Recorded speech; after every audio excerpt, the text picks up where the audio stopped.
6 days na lang pasukan na! At ang mga school, puspusan na nga ang paghahanda sa balik eskwela.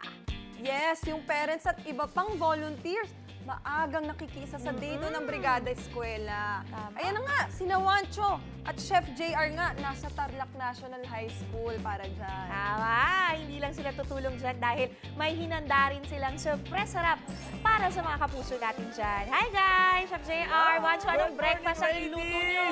Ayan, good morning mga kapuso! Nagbabalik kami dito sa Tarlac National High School! Ayan, siyempre nakikiisa tayo sa Brigada Eskwela 2025 kick-off ng Region 3. Ilang araw na lang kasi pasukan na, kaya busy-busy ang mga parents at mga teachers natin sa paghahanda ng classroom at facility sa kanilang eskwelahan. Ayan, kamusta na sila? Kamusta naman kayo? Nag-breakfast na kayo? Yes po, nag-breakfast na kami. Ayan, sir, kayo, taga saan kayo dito sa Region 3? From Tarlac Province, Tarlac National High School! Yun, okay. So bakit kayo nakikiisa dito sa Brigada Eskwela 2025? Sinisigurado po namin na ang paaralan at ang mga pasilidad dito ay ready, handang-handa para po sa darating na pasukan next week at para sa kaligtasan po ng mga estudyante. Ayun, talaga importante yun. Pero guys, alam nyo ba, may surprise sa atin si Chef JR. Oh, mahilig ba kayo sa pansit? Chef JR, kamusta na ang pansit natin dyan?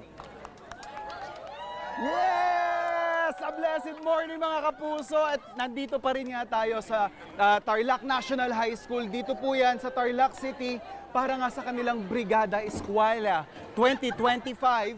At kasama natin at iba't ibang representatives ng mga provinces sa Region 3. Iba dyan ay, dito syempre Tarlac. Meron tayo dyan from Bataan, meron din dyan from Zambales. Meron Pampanga, Nueva Ecija, syempre. May Bataan dito. Aurora, of course. So talaga naman, nagsanib puwersa ang ating mga teachers dito at syempre yung mga parents na rin na tumutulong, nagtutulong-tulong at buhay na buhay ang spirit ng bayanihan dito mga kapuso.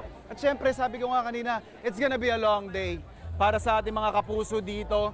So syempre, kailangan meron tayong dagdag man lang or ambag sa kanilang initiative na ito. So toka sa atin this morning, ang isang masarap na breakfast, pansit con bagnet. Kasi alam naman natin sa Tarlac kamiling, di ba? Ang bagnet kilalang kilala. So gagamitin natin yan pangpasarap palalo doon sa ating pansit. So gawa na tayo. May nagawa na tayo isang batch kanina pero kukulangin yung nagawa natin kanina. So we have here our talyasi, oil of course.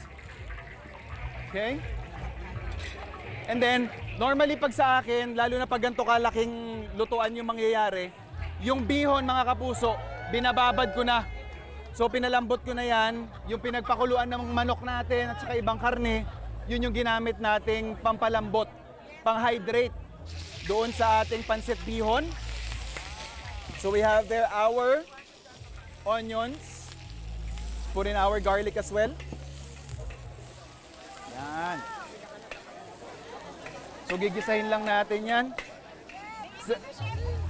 Ayan o. Yung mga teachers natin dito tsaka mga parents talaga naman very excited. Napaka-festive po ng atmosphere ngayon. Pero alam nila mapapagod sila buong araw. So mga kapuso natin dito mag-aayos ng school, ng classrooms. Yung iba naman naglilinis sa labas. May mga cleaning materials silang dala dito. At ang nakakatuwa dito kasi, yun nga, ayan o.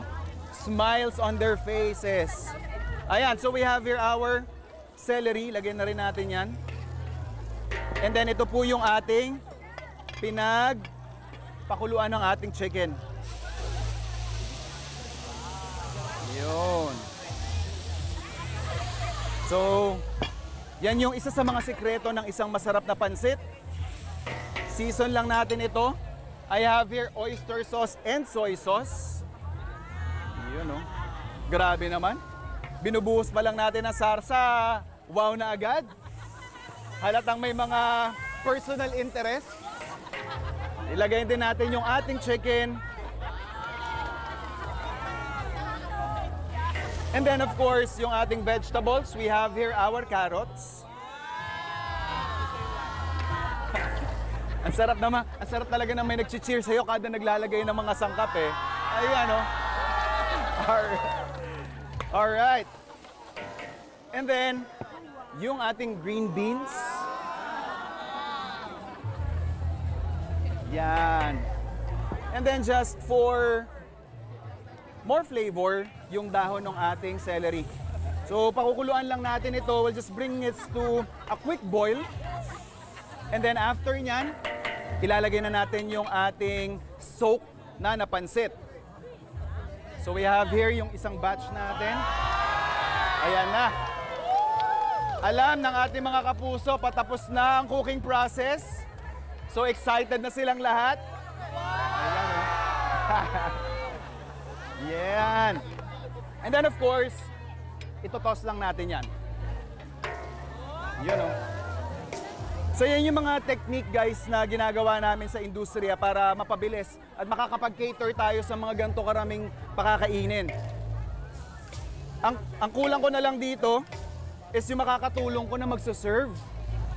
Parang kailangan natin ng more hands para makapag-distribute na tayo sa ating mga kapuso. Chef, ready na Ayan, yan, Chef? brother, ito pwede pa to. Pero meron na tayong isang batch dito. Ayan. Para sa ating mga kapuso, meron tayong nagawa na kanina. Pwede na nating Oh, magala na lagyan. tayo, mamigay na At tayo, syempre, Chef. Ano? magsiserve tayo. Guys, brother, wag mong kakalimutan ha.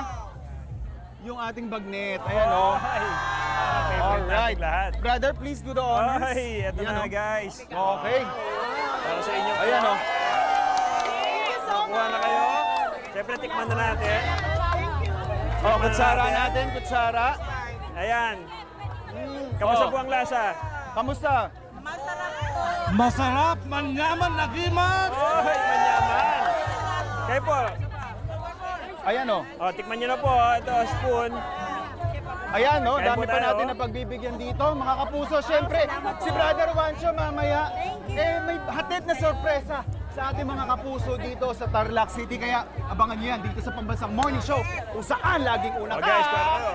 Unang hiling!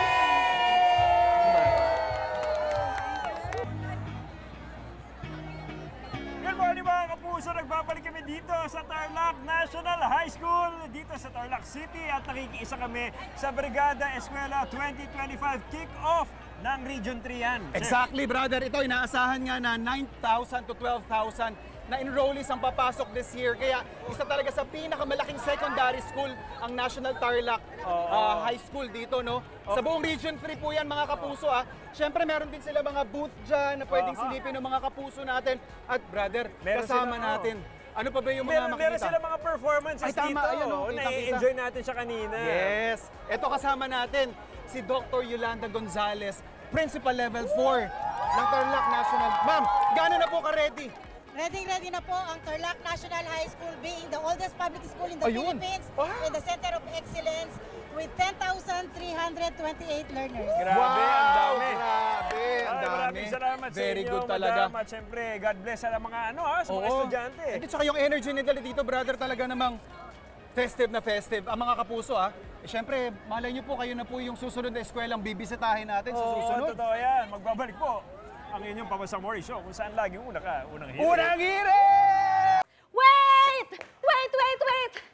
Wait lang! Huwag mo muna i-close. Mag-subscribe ka na muna sa GMA Public Affairs YouTube channel para lagi kang una sa mga latest kwento at balita. I-follow mo na rin ang official social media pages ng Unang Hirit. Thank you. O, sige na.